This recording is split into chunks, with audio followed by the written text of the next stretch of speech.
bitta qo'yim bordi. Yo'q shu, topib beringlar. Doktor Watson, Janob Sherlik, men bilan sarguzashtlarga tayyormisiz? siz bilan o'limgacha. Salla qo'y, qanday topmoqchisan? Qanday yetganda o'ylaysiz qo'y? Qo'y qarchi bo'sh bo'lgan, darvoza ochiq bo'lgan, darvozadan chiqib ketgan.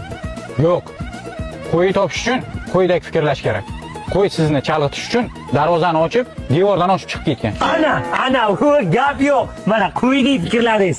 Agar men sizlarga ishondim, topib berasizlar qo'yimni. Gap yo'q. Malades.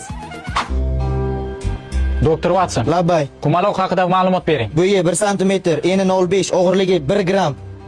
Harorat 40 gradus, 15 minut bo'lgan. Demak, qo'y shu atrofda.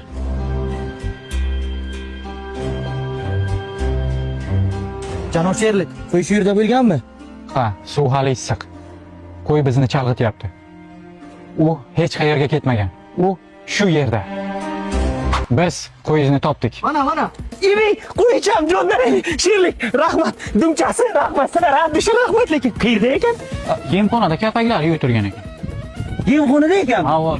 Kallam ishlamagan qaramanman, lekin rahmat jigarlar, rahmat. Xizmat haqini ber. Ha, bo'ldi, ini jigar. Necha pul bo'ldi? $1,5 ming. Qancha? $1,5 ming. Qancha deydi? 1,5 ming. Qancha deysan? Ha, skitkada sizlar $1000 qilib beramiz. Necha pul dedi? 500. Necha pul deysan? Ha, sizlar birinchi marta-ku Ha. $150 qilib beraman aka. Mani $150 pulim yo'q, uyda o'zi bitta qo'yim bor mani. Hay bo'lmasa shu qo'y olib ketamiz undan. Xizmatimizdan rozi bo'ling aka. Sog' bo'ling. Ketdik. Watson. Men hayronman, men foyda qildimmi, zarar qildimmi?